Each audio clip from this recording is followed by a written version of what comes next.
A partir de hoje, iniciamos uma nova jornada aqui na TVAL. Vamos nos encontrar para falar sobre saúde e bem-estar.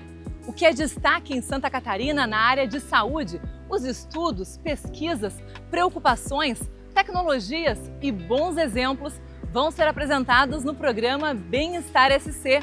Eu sou Juliana Vinhas e te convido a seguir comigo nessa jornada a partir de agora.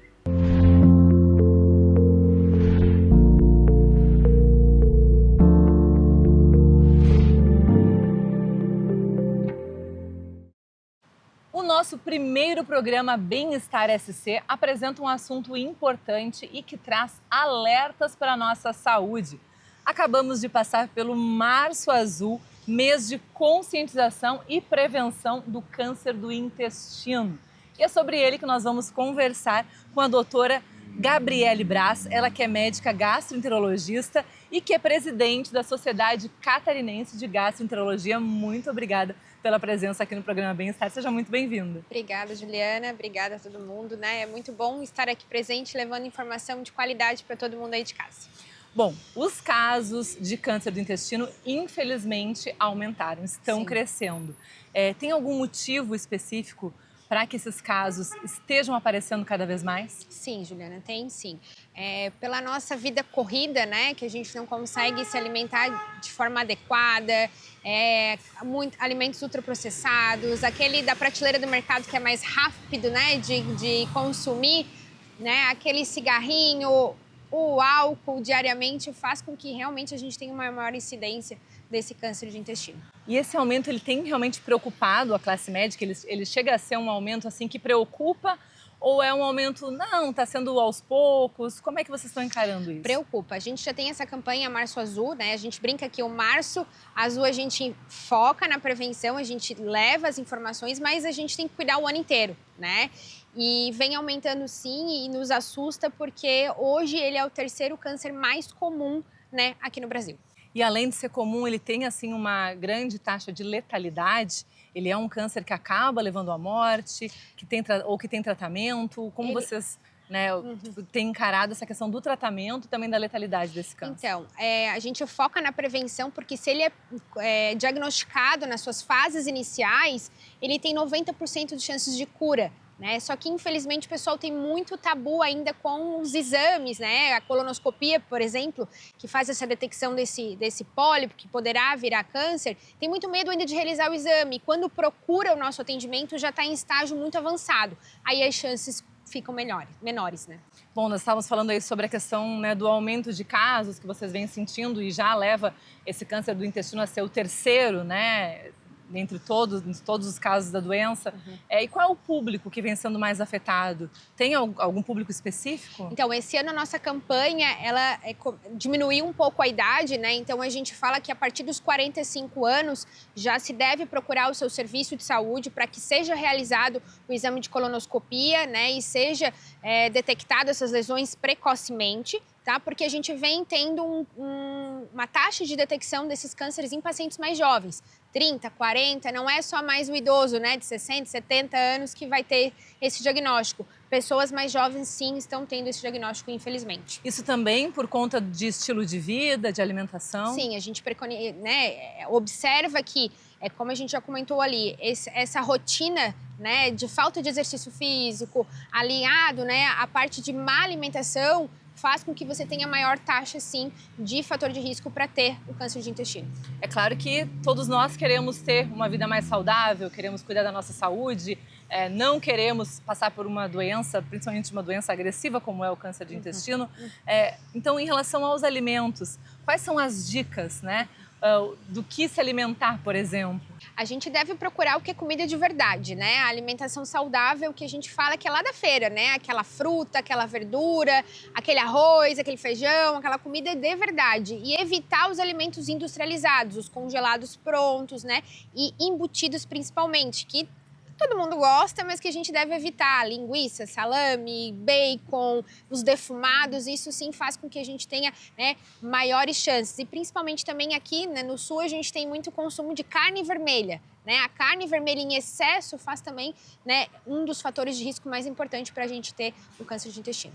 levar uma vida saudável, equilibrada, fugir do sedentarismo, uma alimentação saudável. Para tudo, né, Juliana? A gente fala do câncer de intestino em si aqui, mas a gente sabe que se tu, né, levares, né, uma vida saudável com exercício físico, ingesta de água adequada, né, cuidar da saúde mental, cuidar da alimentação, não só o câncer de intestino você vai prevenir, como outras doenças, né, enfim, que afetam todo o nosso corpo. Tem algo mais que pode afetar a saúde do intestino a ponto de levar aí a pessoa a desenvolver pólipos, a ter lesões que podem levar ao câncer do intestino? Tem outros fatores? Existem outros fatores, sim, né? Aí são pacientes que já têm alguma doença do intestino, por exemplo, doenças autoimunes, como a doença de Crohn, doença de retocolite ulcerativa. Isso favorece também o aparecimento desses pólipos, que aí, né, podem estar também associados à alimentação, à má alimentação, mas essas doenças, né, genéticas do intestino, autoimune, pode também favorecer até o aparecimento desse câncer. Bom, e para quem está acompanhando o nosso programa e fica, de alguma forma pode ficar preocupado com o câncer do intestino, com o aparecimento da doença, quais são os sintomas ou os primeiros sinais de alerta para saber se pode estar ou não desenvolvendo a doença? Então, a gente foca na prevenção mesmo, porque no início o câncer ele é silencioso. Ele não vai dar sintoma nenhum. Então, se você tem 45 anos ou mais, procure a sua unidade de saúde para que possa ser feitos os exames preventivos. Mas os sintomas que ele começa a aparecer, né, são alteração do hábito intestinal, ou seja, né, você tinha um cocôzinho bonito, fazia cocô todo dia, começa a ter constipação, que é aquela prisão de ventre, começa a ter diarreia que até então não tinha, uma perda de peso inexplicável, as roupas começam a ficar mais largas sem você estar fazendo dieta, nenhuma dieta restritiva, né? O cansaço extremo e o sangue nas fezes, né? Aí eu boto esse parênteses aqui porque todo mundo acha que sangramento nas fezes é normal porque é da hemorroida.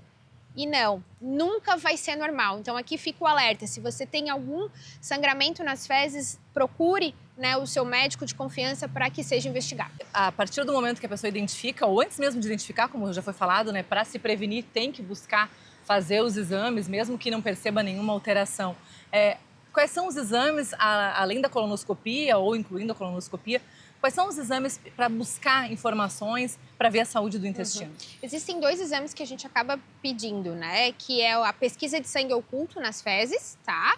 E que se der positivo, é um rastreamento que a gente tem aqui na população, tem que fazer o exame de colonoscopia, mas o enfoque da campanha é que você faça o seu exame de colonoscopia, tá? Todo mundo tem medo, tem um tabu, às vezes os homens têm um pouco mais de receio de fazer esse exame, tá? Mas é um exame simples, o preparo, como a gente comentou antes aqui, é um pouquinho chato, desgasta, desidrata um pouco, mas, né, conversando com o seu médico durante o preparo da colonoscopia, você consegue minimizar esses efeitos. E a gente fala que os benefícios de realizar o exame são muito maiores do que essa desidratação, né, esses sintomas que acontecem durante o preparo. Por quê?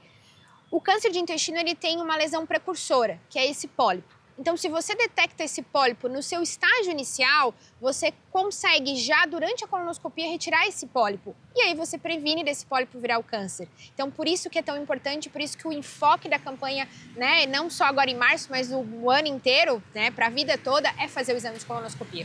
A doutora comentou aí a respeito dessa questão do exame e do preparo, né? Porque ela falou também da questão do exame em si, muitas vezes ser um tabu, das pessoas ficarem eventualmente constrangidas por conta do exame, o que não teria nenhum motivo, né? Exato. O exame precisa ser feito, precisa ser quebrado esse tabu. Exato.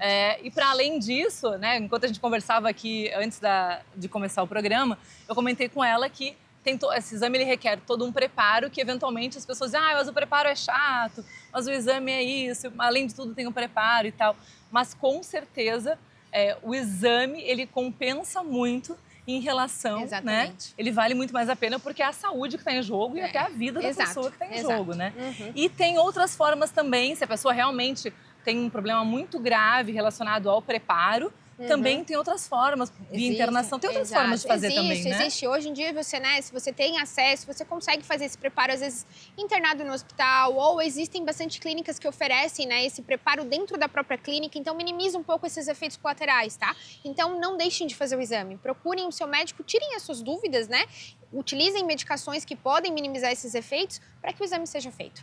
O importante é que cada um cuide da sua saúde, faça todo o trabalho de prevenção, né? Exato. Tome todos os cuidados necessários para viver a sua vida de forma plena, porque a preocupação realmente está muito grande, né, doutora? Exato, tá, é isso. Por isso que a gente vem em foco, né, para que, né, a gente consiga quebrar realmente esse tabu e mais chances, mais cânceres sejam detectados precocemente, porque, como a gente já falou, as chances de cura chegam a 90%. Mas existe uma incidência muito grande. A gente começou o programa falando sobre o aumento de casos. Tem um número sobre os casos aqui em Santa Catarina, no Brasil? Como é que está, né, esses números assim do câncer de intestino? De acordo com o nosso DataSUS, que é onde ali tem a parte do registro, né, de todas as doenças em si que, né, acontecem aqui no Brasil, a gente consegue direcionar para cada estado. Em Santa Catarina, no ano passado, foram diagnosticados 2.149 casos. Isso em âmbito de SUS, que a gente fala, né? Aqui não entram esses números particulares e convênios, então, portanto, esses números poderão ser bem maiores do que isso, né? E o nosso Instituto Nacional do Câncer, que é o INCA, ele estipula que a partir do ano que vem, né, possam ter mais de 75 mil novos casos. 75 mil casos no Brasil é muita coisa, né? Então vale a pena as pessoas tomarem medidas realmente, como a gente já falou, para se cuidar. E vale a pena se engajar em campanhas como a do Março Azul, de prevenção ao câncer do intestino. Vocês fizeram um belíssimo Março Azul, com muitas ações, né? Esse ano a gente teve bastante ação mesmo, no estado inteiro de Santa Catarina, né? Chapecó, Blumenau, aqui Florianópolis, Criciúma, teve bastante gente se engajando mesmo, né? Não vou citar todas as cidades, porque vai faltar nome aqui, tempo. Mas assim, para dizer que Santa Catarina se uniu realmente, né, esse ano e fez bastante ação de colonoscopias de rastreio, né? A gente fez mutirões, a gente foi para a praça, a gente levou informação para a população e isso realmente teve um engajamento maior esse ano, né? Com tantas ações, o que dá para tirar como saldo, como resultado? Com resultado positivo, a gente teve bastante população mesmo vindo procurar, né? Então, hoje mesmo, no consultório da manhã, já veio pessoal procurar para fazer a colonoscopia porque viu na internet, porque viu o amigo comentando que, né, pesquisou. Então a gente está na mídia, né, e a gente queria pedir então que todo mundo, né, se empenhasse bastante, né, não só esse ano, mas para os próximos anos também, que a gente possa levar essa informação a mais adiante ainda. O mais importante é justamente isso, né, que a informação chegue até as pessoas, né? Exato. Que as pessoas consigam se informar, consigam, né, quebrar os tabus e abandonar alguns mitos sobre a doença, ter acesso às informações de verdade. Para a gente finalizar, queria que você deixasse algum recado para os nossos telespectadores, uma mensagem final, para justamente uma mensagem de que as pessoas possam cuidar da sua saúde mesmo. Então eu fecho com o nosso tema da campanha, que é: chegou a hora de salvar a sua vida. Tá? Procure atendimento, não tenha medo, a colonoscopia não é esse bicho de 7 cabeças e prevenir sempre vai ser o melhor remédio. Tá certo. Muito obrigada, doutora Gabriele. Obrigada mesmo por participar aqui do nosso Bem-Estar SC e por fazer esse movimento que, com certeza, ele leva o bem-estar até as pessoas de uma forma ou de outra, levando informação, levando essa proposta de que as pessoas se cuidem, façam os seus exames, né? Tudo isso é muito importante. Muito obrigada mesmo. Eu que agradeço, Juliana. Agradeço todo mundo. O nosso primeiro programa Bem-Estar SC fica por aqui. Mas a gente se encontra na próxima edição. Até lá!